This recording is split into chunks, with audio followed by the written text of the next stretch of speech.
Bueno, pues buenas tardes a todos. Quiero daros la bienvenida y las gracias por estar con nosotros esta tarde y con José Luis Cortina, compañero y piloto. Y un par de cosillas para el tema de las webinars. Por favor, para aprovechar el ancho de banda, apagad los vídeos y los micrófonos y así tendremos pues mejor calidad de sonido y de imagen. Y no me entretengo más. José Luis, cuando quieras. Bien, buenas tardes. Bueno, mi nombre es José Luis Cortina. Para aquellos que no me conocéis, pues voy a hacer la parte más difícil, que es la de hablar de uno mismo, ¿no? Estoy en un grupo de gente que siempre hablamos sobre filosofía y lo importante que no es hablar de uno mismo. Y esto, pues, a veces me resulta un poco así. El título del webinar es Aviación y alto rendimiento. La verdad que había otro título, pero era menos sexy y lo cambiamos. De anterior era los fundamentos de la autogestión y el autocuidado. Pero no obstante, tiene mucha relación con la aviación y el alto rendimiento. En aviación pues hacemos un plan de vuelo y describimos en el briefing qué es lo que vamos a hacer. Pues en primer lugar me voy a presentar por qué doy este webinar y por qué hablo de estas cosas con respecto a mi experiencia. Después vamos a pasar a una idea central en la que vamos a desarrollar el resto del vuelo. Este vuelo va a tener como 5 etapas, que van a ser dormir, comer, moverse como fundamentales y 2 adicionales que son cómo respirar y cómo el autodiálogo, cómo nos hablamos a nosotros mismos. Se habla mucho de comunicación, pero muchas veces tenemos cerrado la comunicación o cómo nos hablamos a nosotros mismos, que es muy importante para rendir bien. Un lenguaje realista, hablarnos de esa manera. Entonces, los grupos de operaciones especiales, los deportistas, tienen algo en común con nosotros que es que tenemos metas claras, objetivos claros. Y después, cómo conseguirlos, estos objetivos, porque cuando tiene uno un plan siempre surgen obstáculos. Muchas veces el mayor obstáculo es uno mismo, ¿no? En aviación, en todas las artes, vamos a lo que se llaman los básicos. En aviación, cuando tu habilidad de vuelo ha bajado, pues practicas básicos. En música, pues practicas escalas. En todos los artes vas a los básicos, ¿no? ¿Cuáles serían los fundamentales en nuestro caso o en el alto rendimiento? Además, esto se puede aplicar a toda la vida porque la vida es de alto rendimiento para todos y más en estos momentos. Pues a mí me inspira mucho un gran entrenador que se llama Phil Maffetone. Este hombre ha estado entrenando, es el entrenador de Mark Allen. Este ha ganado 6 veces el Ironman de Hawái. Una prueba súper compleja. Como sabéis, todos los que hacéis triatlón, aquí en Iberia hay bastante gente que hace triatlón. Y el entrenamiento es una fórmula. A todo esto me he saltado lo de presentarme. Voy a por eso primero. El esquema es eso, la presentación, la idea principal, luego los 5 pasos del vuelo, que ya los he enumerado, y al final una conclusión, y para los que quieren ir más allá, pues unos apuntes. Mi nombre es José Luis Cortina, me hice mi último vuelo como comandante de la compañía Iberia el pasado 11 de abril, el 16 cumplí 65 años, y bueno, estoy jubilado, pero no apartado de la aviación y gracias a la oportunidad que me dan en PAPI sigo en contacto con mis queridos compañeros pilotos. Mi carrera profesional, pues desde los 20 a los 65 ha sido 45 años. Sabía exactamente lo que quería desde los 12 años y al final en Iberia volaba 330 y 340 como comandante y también ejercía las funciones de tutor, que ha sido muy, muy positivo, y como facilitador de CRM. Me gusta ese término de facilitador, como animador del aprendizaje. Paralelamente a esto, ¿qué ha sido lo otro? ¿Por qué hablo del deporte y tal? Pues con 12 años empecé a hacer judo y luego a los 18 empecé a hacer karate.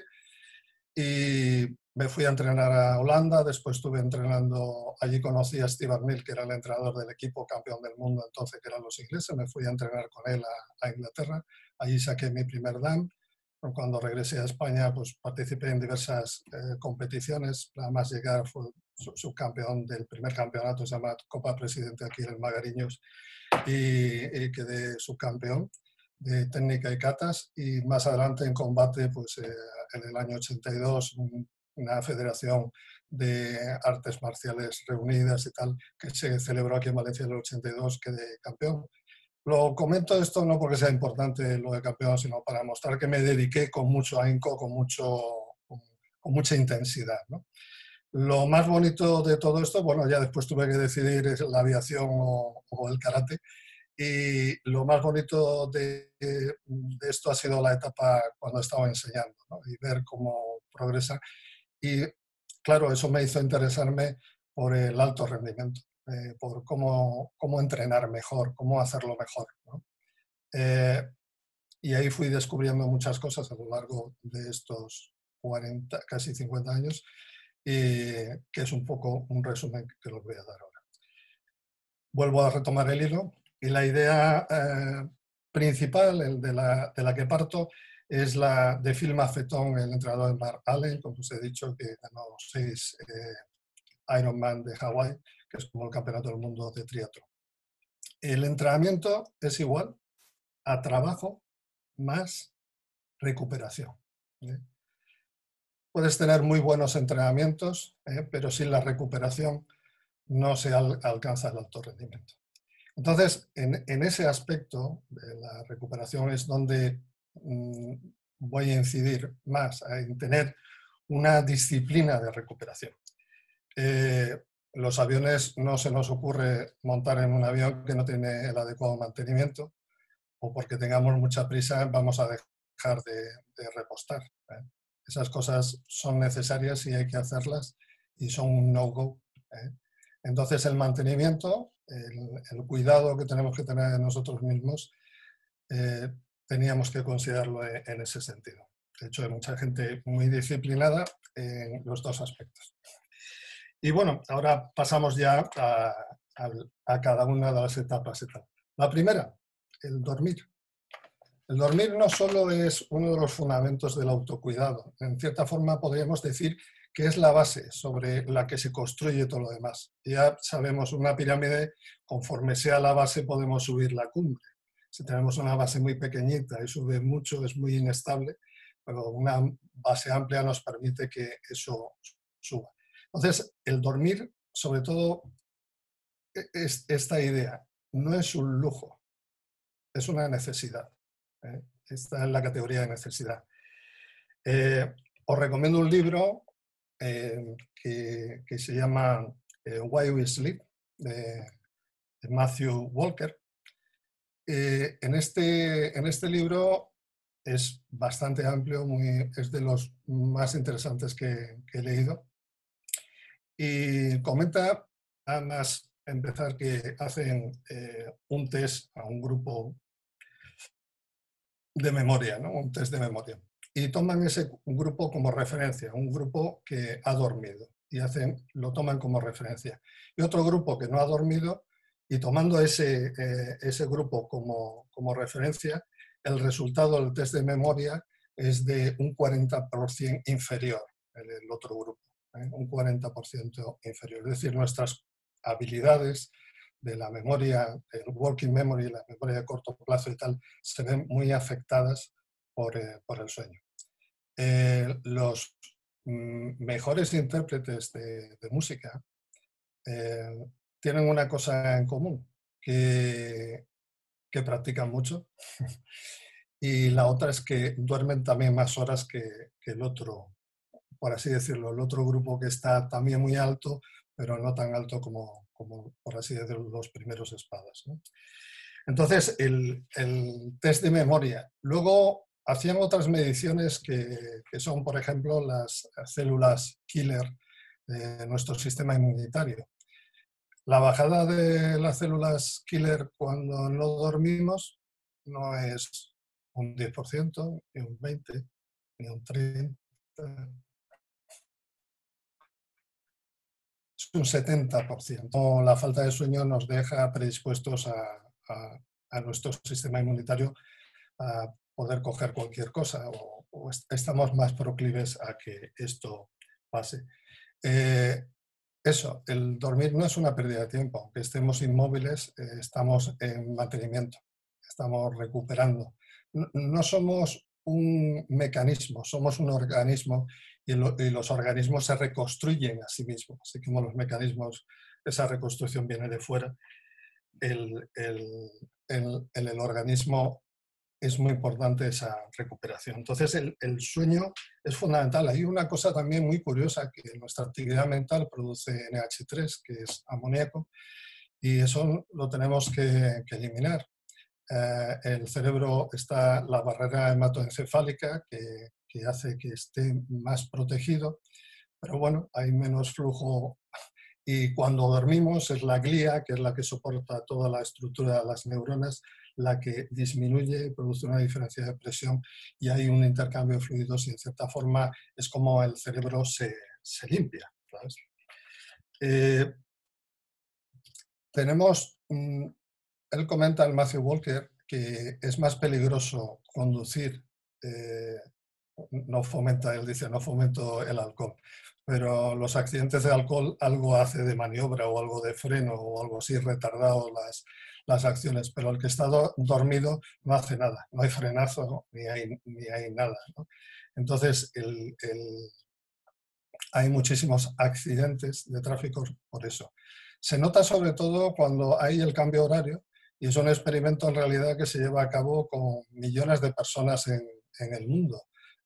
Se nota que cuando se acorta una hora de sueño para ajustarse al horario, para el ahorro de combustible, pues aumentan los accidentes de tráfico, aumentan los suicidios y aumentan los ataques de corazón. Luego, las deficiencias de sueño están muy relacionadas también con el Alzheimer y con muchas enfermedades mentales. Entonces, el sueño, ¿qué pasa en nuestra profesión? ¿Cómo lo podemos hacer? Una de las pegas que tenemos es que no podemos mantener una determinada regularidad y tenemos que adaptarnos continuamente a eso. Pero bueno, hablaremos más adelante de la adaptabilidad y también las ventajas que eso tiene.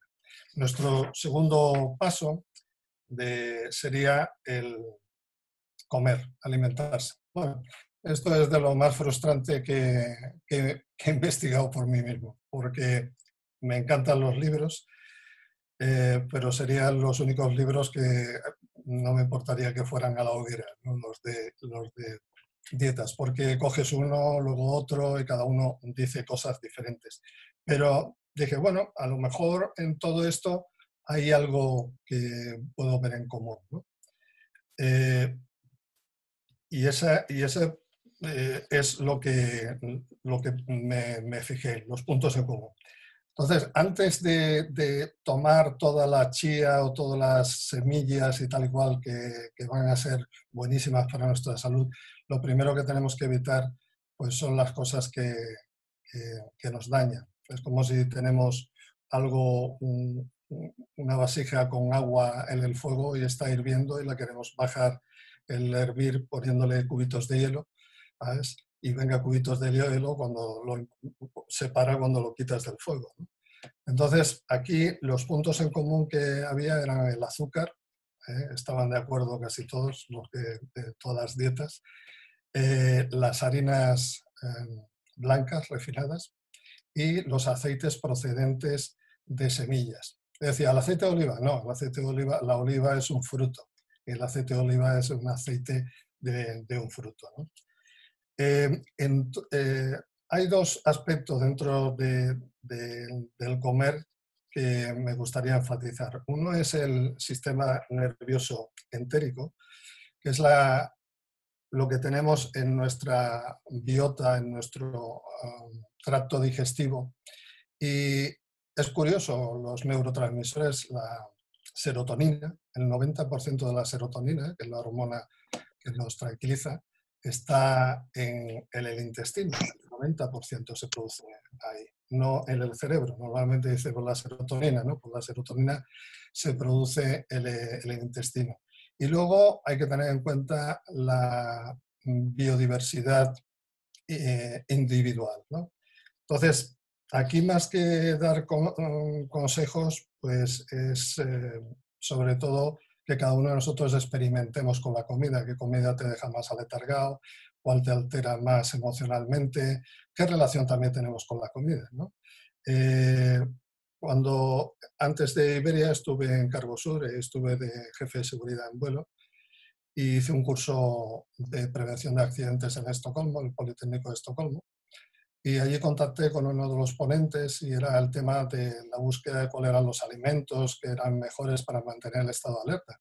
Y yo siempre he sido muy entusiasta del vegetarianismo, pero muchas veces cuando te pones a investigar en algo, pues no se produce lo que a ti te apetece o te gusta, ¿no? Entonces vi que la proteína era la que mantenía más el estado de alerta, más que los hidratos de carbono, ¿no? También cuando han hecho estudios alrededor del mundo, como diciendo, a ver, ¿cuál es la dieta perfecta? Pues no existe esa dieta perfecta. En realidad, los esquimales se alimentan fundamentalmente de grasa Javier, te estás hablando por aquí el micro, de grasa de foca. Y, por ejemplo, vemos los Masái, toman sangre, leche, mucha proteína, y los campesinos chinos, pues hidratos de carbono, de las verduras, ¿no? Entonces estás viendo ahí que hay gente que se alimenta de grasa animal, otros de proteína, otros de hidratos de carbono, y mantienen bien la salud en cada uno de esos medios. Cuando llega la dieta occidental e incorpora estos nuevos, enferma, ¿eh? La buena noticia es que cuando vuelven a su alimentación tradicional, en cuestión de 2 semanas, pues vuelven a recuperarse. Entonces, yo me hice una especie de cuadradito en el que decía, bueno, a ver, los alimentos que me gustan y que son saludables. Los que no me gustan y son saludables, que eso no le haces ni caso. Los que me gustan, pero no son saludables. Bueno, pues al final de todo esa combinación de 4, pues trato de buscar los alimentos que más me gustan y más saludables me son, ¿eh? Más que castigarme de otra manera. Y otro encuentro bueno para mí fue para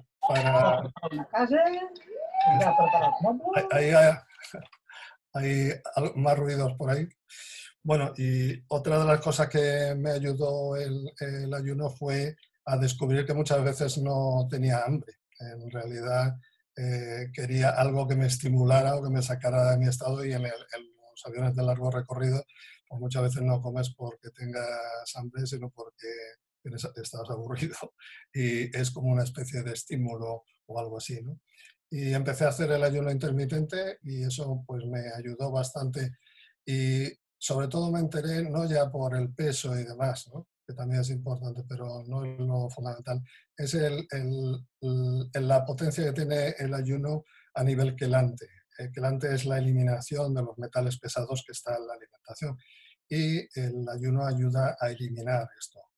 Antes había leído que una serie de productos como el brócoli, etcétera, etcétera, eran alimentos que eran quelantes y ayudaban a eliminar los metales pesados. Pero esto es todavía más simple, ¿eh? No es cuestión de tomar alimentos, sino no comer. Y la verdad que a mí, tengo 65 años y lo sigo practicando, y me da muchísima energía. Es curioso, no tienes que comer para tener energía. Bueno, tienes que comer, pero tampoco mucho. Comemos más de lo que necesitamos muchas veces, no solo te alimentas de la comida, también te alimentas de tu entorno, de lo que ves, de las relaciones hay más alimentos, aparte de la comida. Pero este ha sido uno de los aspectos que muy difícil de decir, a ver, esta es la dieta perfecta, ¿no? Tiene que ser algo experimental, investigación de cada uno de nosotros, con algo de información e ir viendo cómo se encuentra uno, qué estado de alerta o le produce a uno determinadas comidas. Luego, el tercer punto de nuestro viaje era moverse. Para la gente que ha hecho entrenamiento fuerte como yo y tal, pues parece que nos centramos solo en los músculos y en el sistema cardiovascular, correr y tal y cual. Y bueno, buscando muchas de estas cosas, pues descubrí el trabajo de Joan Bernacos. Esta era la doctora que recibía a los astronautas cuando venían del espacio.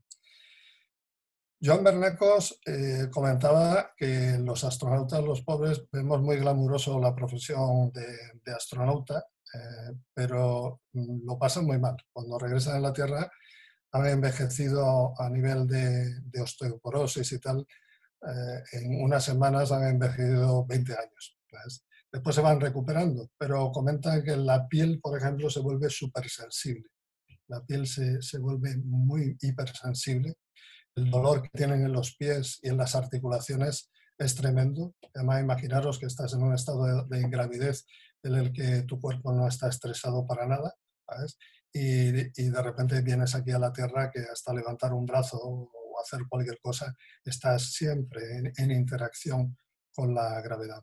Aparte, en el espacio, los fluidos, por eso habla de microgravedad, se desplazan hacia arriba, desde el eje de la Tierra, aunque están haciendo la órbita, y dentro no tienen sensación de lo que es arriba y abajo, pero se desplazan también hacia la parte de la cabeza, el corazón, el fluidos tiene un comportamiento diferente. Luego las ratas que llevan al espacio, cuando vuelven a la Tierra, no saben andar. O tienen la pata de esta manera, la llevan así arrastrando hasta que pasa un momento y vuelven a condicionarla y a colocarla ahí.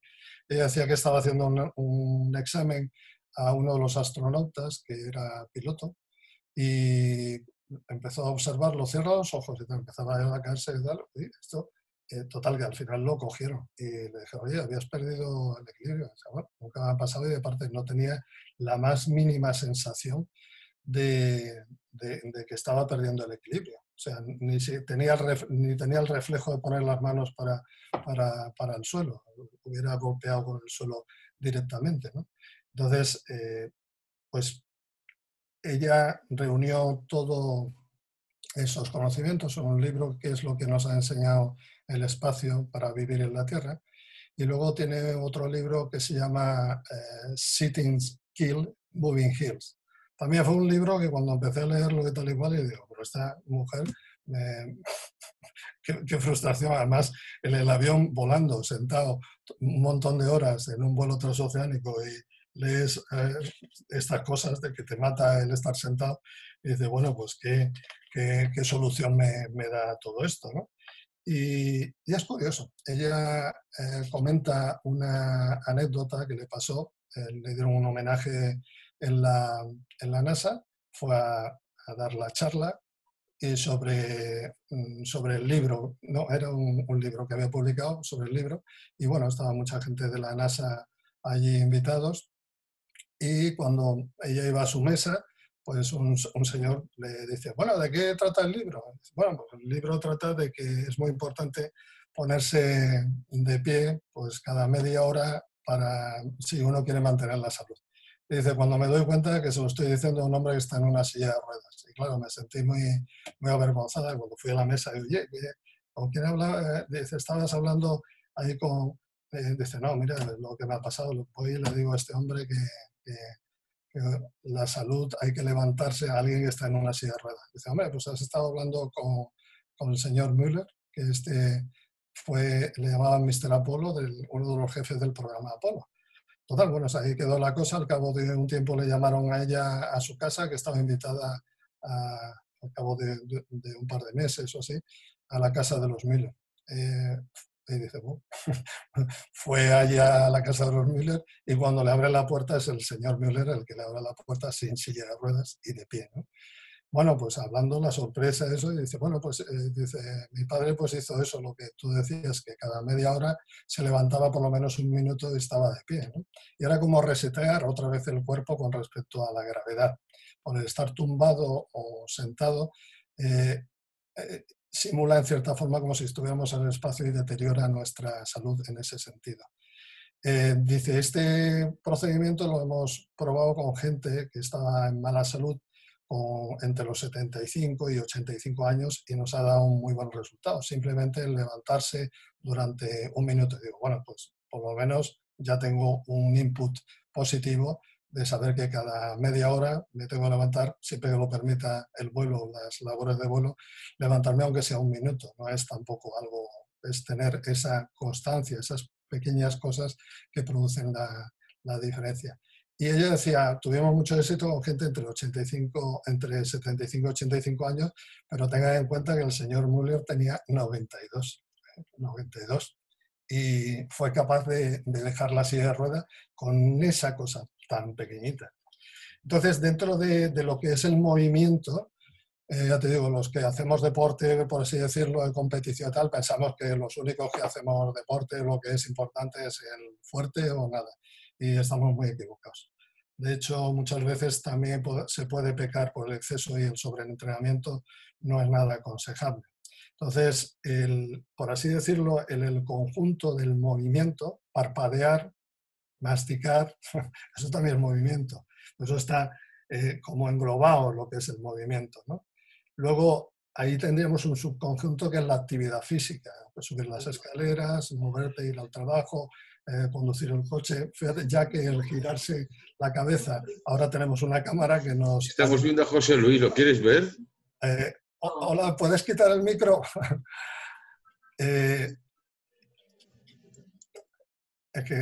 Gracias. Y entonces el giro comentaba, todos esos, lo que es el conjunto de moverse, tenemos como dos subconjuntos, ¿no? Sería la actividad física, que es todo lo que llevamos durante el día, y luego un subconjunto que sería el entrenamiento deportivo, la puesta en forma cardiovascular, etc. Entonces, eso es una pequeña parte. Se puede ser sedentario y estar en forma, o gente que está muy en forma, pero no están sanos, saludables. Parece un poco, a mí me chocaba un poco viendo esto. Y a la vez que Joan Bernacos, descubrí a Cathy Bullman, que fue muy interesante, porque además relacioné un poco con lo que pasa en las cargas del avión. Ya sabéis, en el avión tenemos principalmente por las cargas de estiramiento, elongación, contracción, giro, torsión y cizalladura. Esas mismas cargas se producen en nuestro cuerpo. Y hay una cosa que se llama mecanotransducción, que es lo que estudia eso. ¿Qué hace esta palabra tan así, mecanotransducción? Pues las células, al ser estiradas, etcétera, etcétera, lo que son señales químicas, son señales bioquímicas para adaptarse al medio y cambiar la función y la forma. Cathy Bowman decía también que use it or lose it, esas partes del cuerpo que no utilizamos, como cuando nos escayola un brazo, estás moviendo, te está haciendo muchas cosas, pero cuando te quitas la escayola ves la merma que se ha producido ahí. Entonces, para los que hacen deporte fuerte es muy importante, como en la nutrición, alimentarse de movimientos diferentes. El cross-training es muy aconsejable. Y luego, inspirado en esto de la mecanotransducción, por así decirlo, uno de los ejercicios más sanos para nosotros es el yoga, porque ahí es donde estamos haciendo compresiones, estiramientos, y también tiene una metáfora, porque físicamente nos pone en posturas incómodas, y lo primero es tomar conciencia de esa incomodidad. La vida también nos pone en posiciones incómodas, y lo primero es aceptar que está uno en una posición incómoda. Estoy incómodo.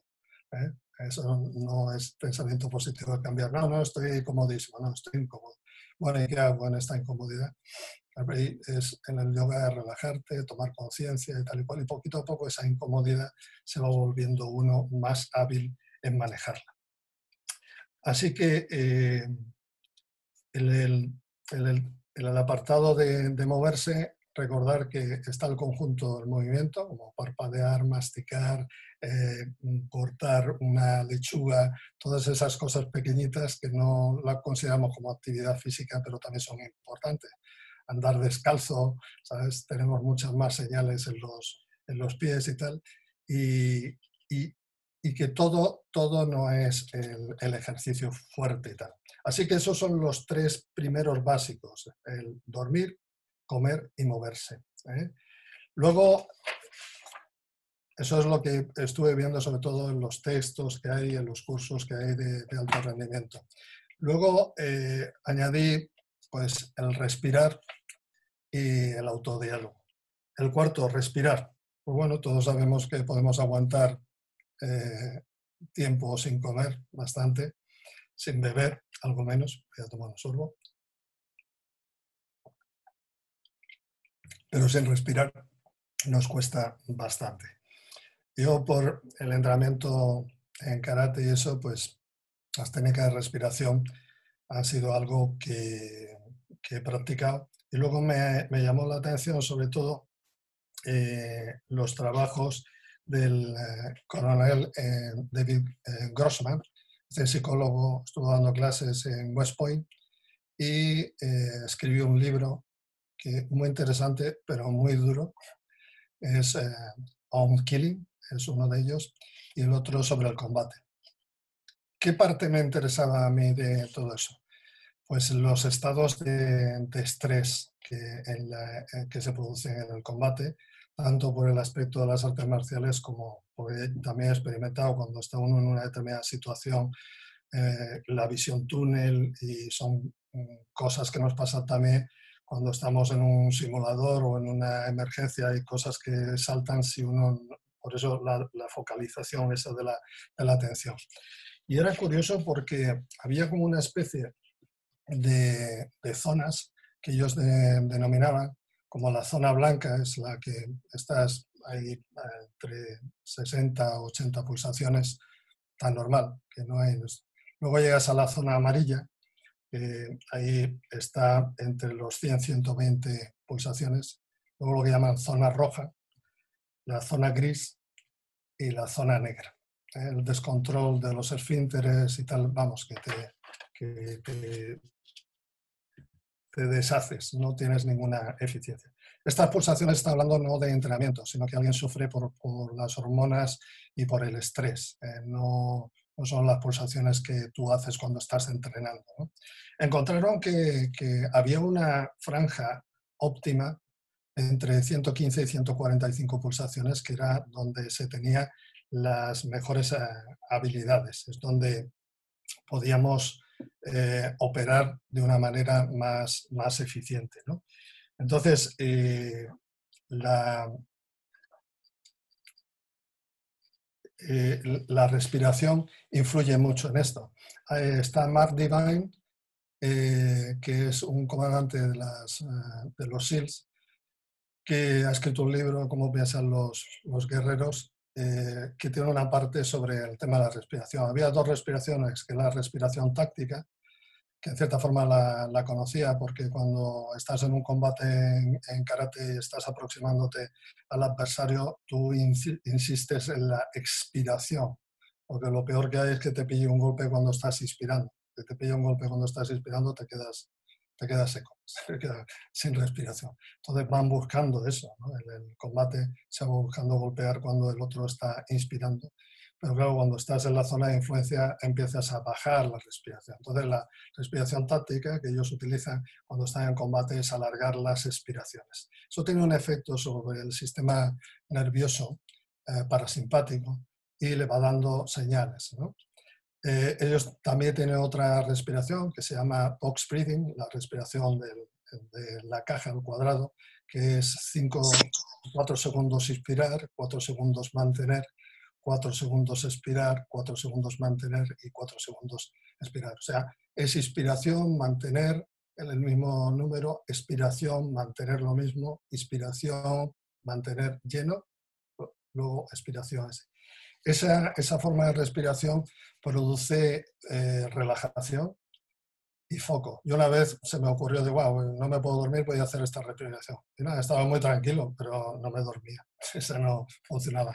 Luego estuve leyendo otras secuencias. La básica es 5 segundos expirar y 5 segundos soltar el aire, inspirar, expirar. Y lo más importante es a través de la nariz. Hay un tal Patrick McQuon que ha escrito un libro, se llama La ventaja del oxígeno. Y este libro se podría llamar La ventaja del dióxido de carbono, porque él habla sobre todo, una cosa que me impresionó fue la paradoja de Bohr.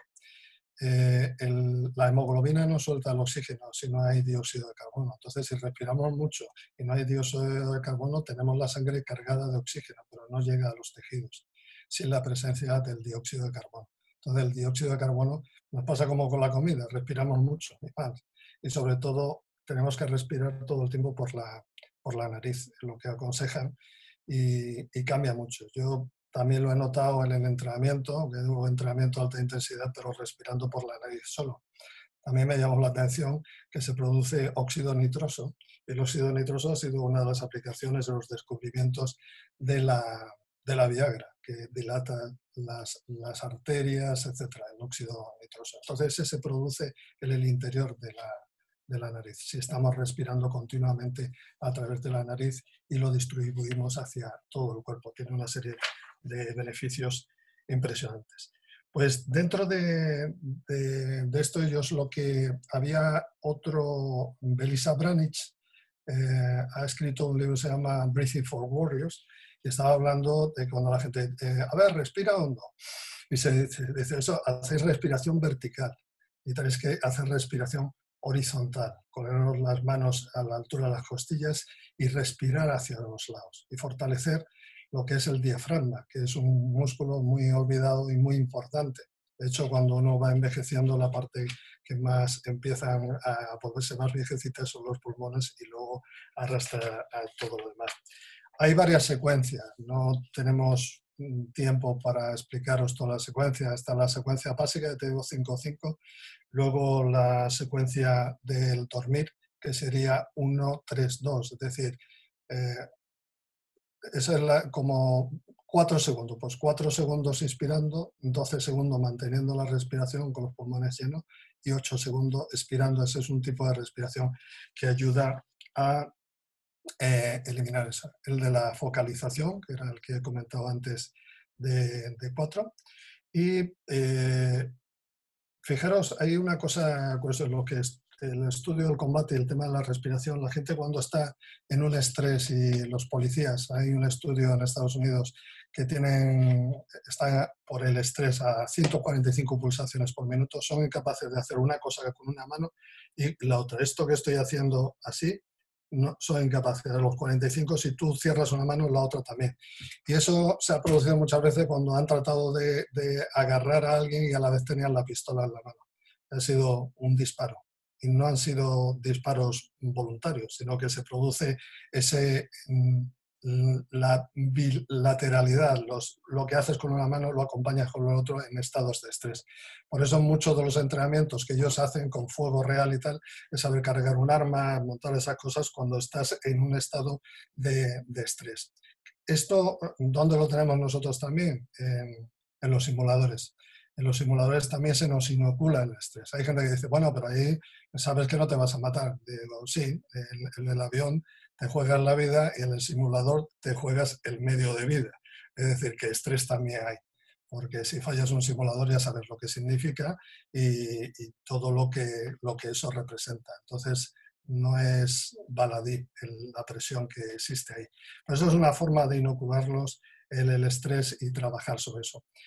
Cuando estuve en Estados Unidos hice un curso de upset, de posiciones anormales, nos explicaban que había que adrenalizar el entrenamiento. El cerebro, tenemos la amígdala aquí, el sistema límbico y el córtex prefrontal, Y cuando estás en una posición en invertido, pues la reacción muchas veces del piloto cuando ves el suelo es tirar la palanca. Pues si estás en vuelo invertido es una mala reacción. Entonces tienes que entrenar bajo ese estrés para hacer la acción correcta, que siempre ellos dicen push, no dicen ni picar sino push, empujar la palanca, en cualquier posición que esté, aunque picado, que haces que el avión le descargas de Gs y se convierte en un avión mucho más ligero para poder hacer las siguientes maniobras, ¿no? Entonces, hay mucho material en respecto de la respiración, pero esto en el tema de la respiración nos llevaría a un webinar completo, ¿vale? Y por último, pues el autodiálogo. El autodiálogo, tenemos los pilotos, estamos familiarizados con la brújula, ¿eh? Acordaros, la brújula, si uno ve norte y empiezas en ese sentido, sentido contrario a las agujas del reloj. Entonces pones norte, oeste, sur y este. ¿Qué quiere decir todo eso? Pone no sé, no sé, no sé. Ese es un buen punto muchas veces con el tema. No sé. Necesitas muchas veces una guía. Para que te des cuenta, dicen que porque no sabes lo que te pasa lo que te pasa. Hay métodos, ya estuvimos aquí viendo uno sobre mindfulness, la meditación. La meditación ayuda a que se produzca más atención entre el estímulo y la respuesta. Ahí queda un hueco en el que es donde existe nuestra libertad. Esto ya lo decía, en el del autodiálogo hablo de dos campos de concentración, uno donde estuvo Viktor Frankl, ¿no? Decía, entre el estímulo y la respuesta está mi libertad, en cómo yo interpreto eso que ocurre. Ahí yo tengo esa libertad, ¿no? Y el otro es el caso de James B. Scott-Dell, que este fue el oficial de más alto rango que cayó en las líneas del Vietcong. Cuando saltó, lo derribaron y iba en paracaídas, dice, he saltado del mundo de la tecnología al mundo de Epicteto. Era un lector de los estoicos y le sirvió durante su cautiverio conocerse de memoria el Enquiridión y le sirvió para resistir allí. Él decía que la gente que era más optimista eran los que se volvían después más pesimistas y se frustraban y caían, ¿no? Entonces, había que compensar las dos cosas. Por una parte, ser optimista, que estabas seguro que ibas a salir, pero que la cosa no iba a ser tan rápida. Él estuvo 7 años. Parte de ellos, 2 años y pico, estuvo en aislamiento y encadenado, los 2 años. Se la hicieron pasar bastante mal. Y tiene 2 libros escritos, uno, Pensamientos filosóficos de un piloto de combate, y el otro, Gracia bajo el fuego.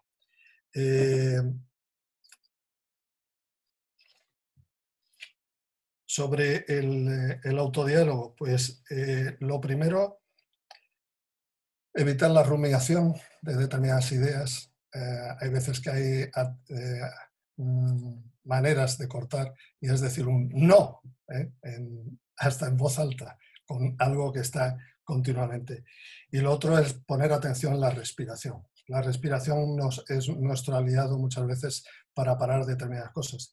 Y luego las ideas disfuncionales. Como en la comida, en vez de pensar que el pensamiento positivo, pues primero las ideas que son disfuncionales. Eso es la terapia cognitivo-conductual, tiene toda una lista de sobre todo cuando empleas términos, no somos seres infinitos, y cuando decimos siempre, nunca y jamás empleamos esos términos, no estamos empleando un lenguaje que refleje la realidad. Entonces, ahí es muy importante. Luego había otro concepto aquí que era los mantras que utilizan en Oriente, que significa en sánscrito, mantra significa herramienta de la mente. En inglés hay una muy divertida que se parece a la de Om, ¿no? Pero esta es OMS, con 2 M's y una S. Y OM significa Obstacles make me stronger. Los obstáculos me hacen más fuerte. Luego, el autocuidado nos pasa, hay una palabra en inglés que no existe en español, que es parenting, que no es paternidad ni apadrinar ni nada por el estilo, sino el cuidado que tenemos de los hijos, y es el mismo que en cierta forma podemos aplicarnos a nosotros. Si ponemos en abscisas inordenadas, ponemos exigencia hacia la derecha y más exigencia, y hacia arriba apoyo emocional, pues cuando a alguien no le da, le exigen mucho, no le dan apoyo emocional o no lo hacemos nosotros, nos estamos maltratando. Cuando ni nos apoyamos ni nos exigimos nada, nos estamos abandonando.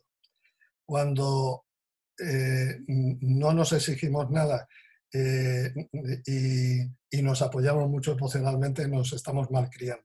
Entonces, el punto óptimo está en tener exigencia y apoyo emocional, igual que hacemos con los hijos, pues de cierta forma hacerlo con nosotros mismos y observar ese lenguaje que tenemos. Es como cuando era pequeño decían, los mayores estaban hablando sobre algún tema y decían, cuidado que hay ropa tendida, y eran los pequeños para que no nos enteráramos de determinadas cosas.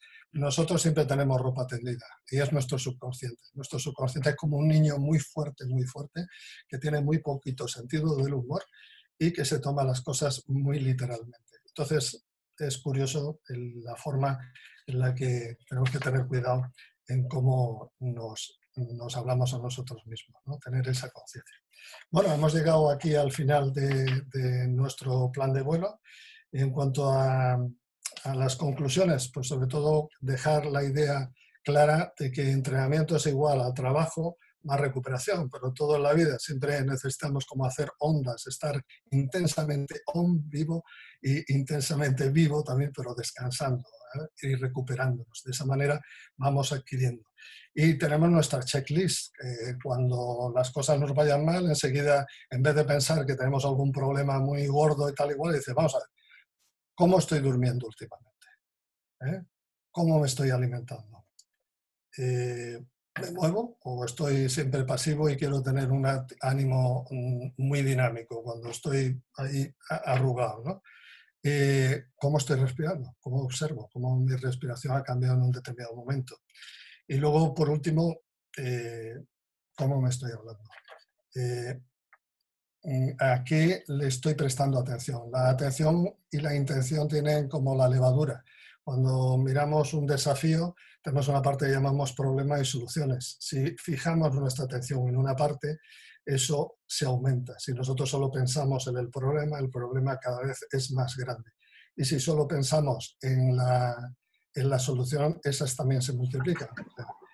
Y bueno, por último, pensar que aquí en el PAPI, en el autocuidado y la autogestión como una competencia más. La actitud, pues la de cuidarnos a nosotros para que no nos tengan que cuidar. Como en el avión, ponte la mascarilla antes de ponérsela al niño. Que quieres mucho al niño, pues muy importante que tú estés bien para poder ayudar, ¿no? Y luego os decía que más allá de esto que son los básicos del alto rendimiento, fijaros que es dormir, comer, moverse, respirar y cómo se habla uno mismo.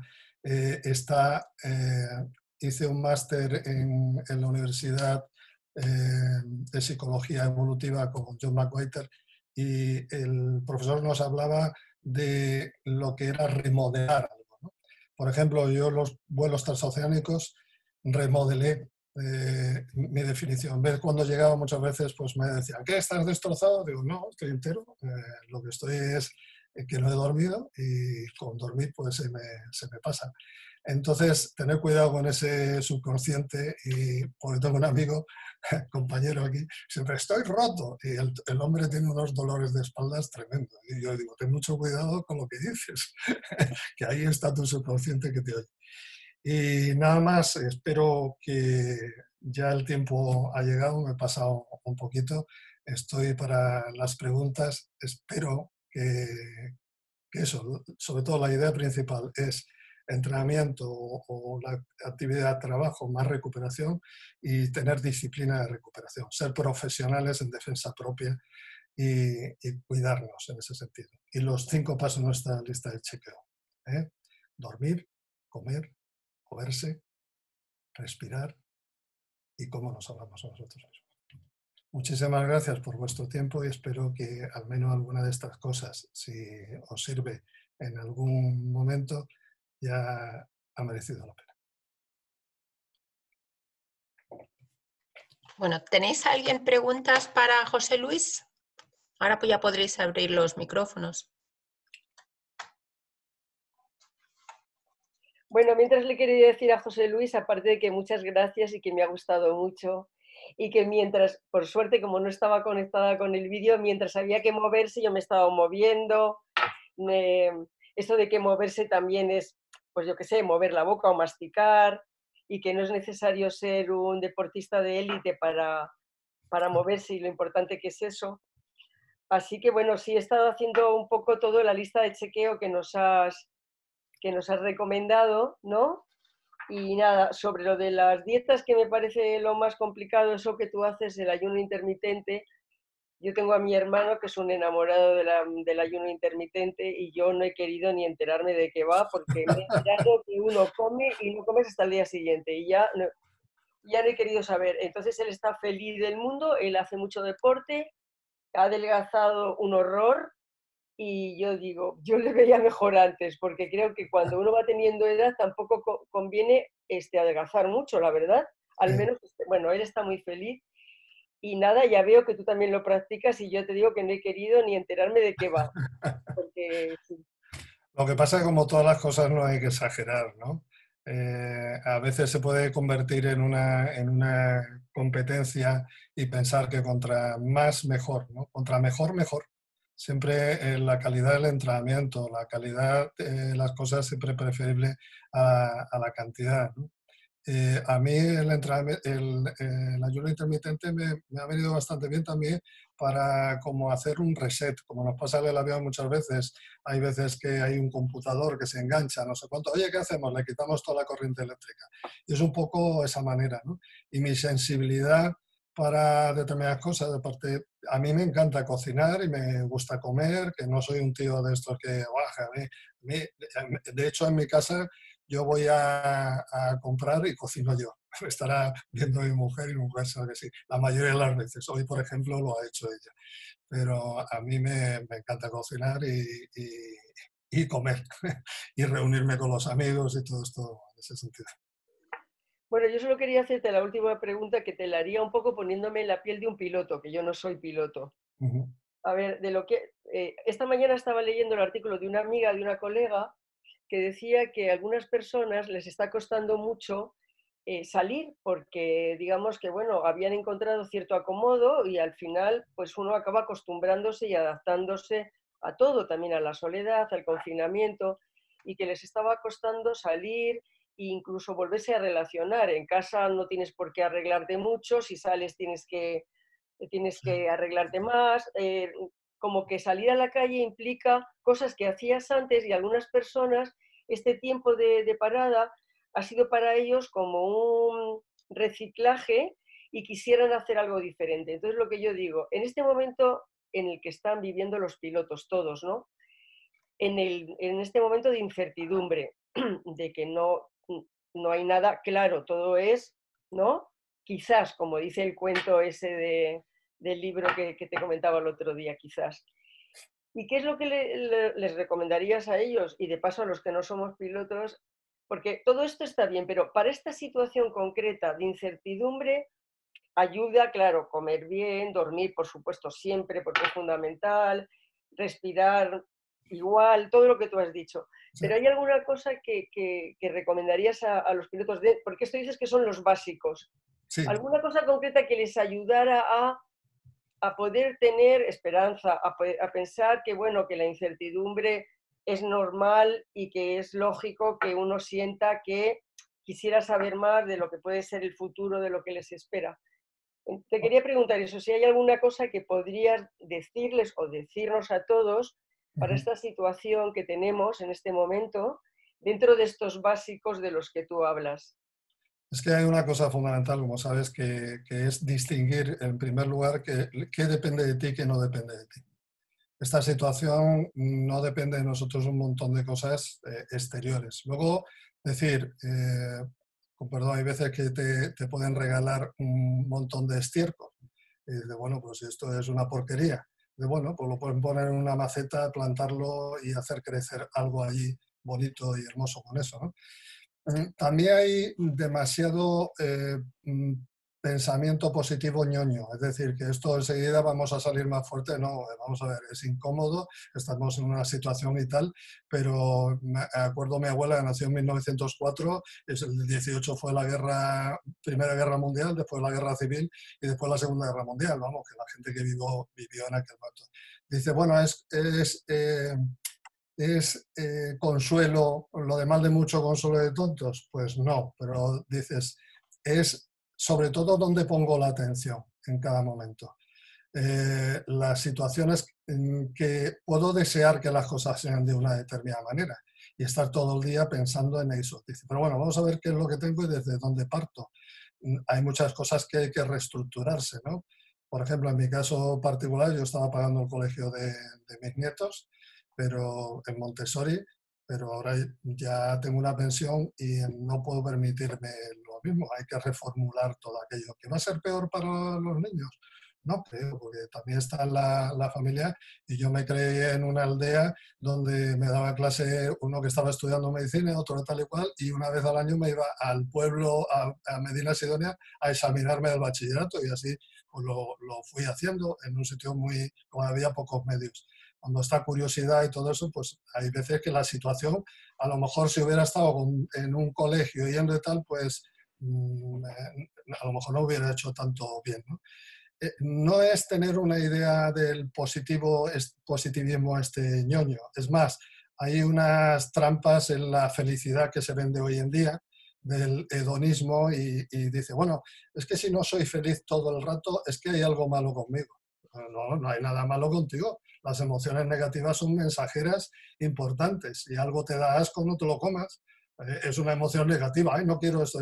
O cuando desaparezcan las emociones negativas ya estaré bien. No, no, en absoluto, no van a desaparecer nunca, porque son medios que tenemos de supervivencia. Entonces, es muy importante asentar los pies en el suelo, pero saber que tenemos recursos, como tú explicaste el otro día. En otras situaciones hemos estado y hemos salido de ellas. Entonces, es el momento de hacer las cosas que a lo mejor no tenemos tiempo porque estamos llevados por la actividad continua del día a día, y esto nos puede permitir aprovecharlo a nuestro pesar de alguna manera creativa. Es decir, aprovechar todo lo que nos llega de la mejor manera. A veces no es óptima ni va a surgir de aquí, no sé, una cosa muy grande, a veces cosas más sencillas, ¿no? Ahora mi madre se cayó la semana pasada, el lunes, y se rompió la cadera. Y bueno, ya solo ver que alguien puede ir al váter y puede bastarse por uno mismo es una gran noticia, cuando en la vida diaria no te das cuenta de esas cosas. Entonces, ver de cuántas cosas podemos estar contentos. Y luego, como Scott Dale en el campo de concentración, salir, vamos a salir. Va a llevar un tiempo, va a haber cosas, no hay que hablarle a la gente con ñoñeces, sino decir que vamos a tener que ser fuertes, y somos fuertes. Hay muchas veces que uno tiene una idea de uno mismo. Yo mismo me parecía pues, que era más blanducho, y sin embargo en la vida me ha puesto en situaciones que cuando me puse y vi mi reacción, digo, pues no soy tan blando, ¿eh? Desconfiaba de mí mismo en ese sentido, pero en la vida me puso a prueba y dije, no, pues no es así. Es verdad que es muy importante. De niño me contaron un chiste de esto de niño, pero después me ha quedado muy, muy grabado, que en los Sanfermines había un borracho que veía 2 toros y 2 ventanas, ¿no? Entonces se agarró a la ventana que no era y le pilló el toro que era. O sea, la realidad también es tozuda, y lo más importante es tomar conciencia de ella, ¿sabes? De saber ubicarte. Lo primero que hacemos en un avión los pilotos es llegar y ver la posición que tenemos, chequear todo el aparato, que todo esté en condiciones, hacer el mantenimiento. Entonces, cuando las cosas vayan adelante, pues estaremos preparados. A mí me pasó que cuando terminé los títulos, saqué los títulos en la ENA por libre, y entonces no había trabajo. daba clases de karate, arrastraba carteles por la playa y trabajaba de seguridad en las discotecas, no de mazas, sino de coordinando a los que eran mazas. Entonces, eso fue un periodo de tiempo, pues como de 6 años que no pude ganarme la vida como piloto. De repente cambió toda la situación y no sabías a dónde irte. Había ofertas por un sitio, ofertas por otro y tal igual. Lo importante es haber hecho todo ese mantenimiento para estar en el momento oportuno para aprovechar la situación. Y luego no estamos solos. Lo importante es no sentirte solos, ¿eh? Y compartimos, tenemos una humanidad común, es que nos duelen las cosas, nos angustiamos, pero podemos compartirlo. Cuando compartimos esas cosas, ya dices, bueno, no soy yo el único que me pasa. Estoy preocupado como a lo mejor unos 2.000 millones o 3.000 millones de personas. Pero claro, eso es muy abstracto. Si tú tienes contacto con los que tienes al lado concreto y tú puedes cambiar algo de tu realidad inmediata, de tu casa, remodelar muchas cosas y tal, bueno, voy a hacer lo más eficiente ahora con el dinero que tengo. Voy a sacar el mejor producto. Planteárselo de esa manera creativa. ¿Que es todo jaja, jijiji? No. Pero bueno, vamos a estar activos. O como le pasó a Shackleton cuando estuvo en el polo y se quedaron ahí atrapados. Pues logró sacar a él, tuvo un ejemplo de liderazgo impresionante porque salieron todos vivos. Estuvieron ocupados todo el tiempo. Estaban atrapados ahí, tenían pocas posibilidades, nadie iba a ir a rescatarlos. Solo tenían que salir ellos de allí, de la Antártida. Y arrastrando las barcas salieron, andaron un montón de kilómetros en un mar de tempestades y tal, y lograron sobrevivir todos. ¿Que fue fácil? ¿Que fue jaja y todo el tiempo? No, pero supieron causar lo que podemos usar para destruirnos, nos podemos usar para construirnos. Y sobre todo eso, estamos acompañados. Pedir ayuda no es debilidad, ¿sabes? Es fortaleza. Es humildad de donde surgen todas las otras virtudes. Sí, estoy mal en un determinado momento. Necesito hablar con alguien, con un compañero y tal y cual. A ver, y hay muchas veces que oyéndose uno mismo es como uno da las respuestas a eso. Eso es lo que... Bueno, muy bien. Muchas gracias, José Luis. Muy bien. Sí, muy bien. Veía ahí que alguien decía que no podía escribir o conectarse. Martín Martín de Torres. Que el micro, que lo tiene el micro quitado, ¿no? A ver, Martín de Torres pregunta, ¿qué has sentido personalmente cuando tenías que volar para recoger mascarillas y otras cargas a China? Pues personalmente un gran orgullo. Había cambiado el panorama de mi último vuelo pensando que iba a ir con la familia a Boston y todo eso, y fue un cambio a decir, no son mis intereses, sino estoy participando en algo muchísimo más grande que yo. Y mi trabajo es muy pequeñito, soy muy poco importante, pero es muy importante que ese pequeño trabajo lo haga. Y me sentí muy bien, acompañado. No sé, fue un vuelo muy entrañable. Y no sé, me acordé de todos y de todo este tiempo que he pasado en Iberia, que me he sentido tan querido y apreciado por todos, por pilotos y auxiliares que han sido también gente que me ha mostrado mucho aprecio y cariño. Aquí pregunta también Martín, dice, ¿cómo actuarías como comandante de una nave si te encontraras con un contagiado de COVID-19? ¿Qué sentirías por ti y tu familia?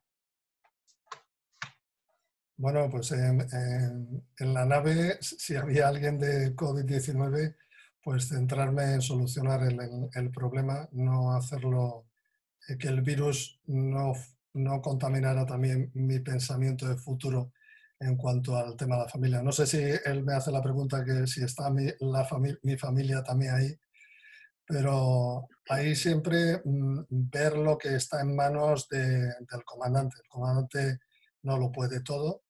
Qué cosas dependen de ti, qué cosas no dependen de ti.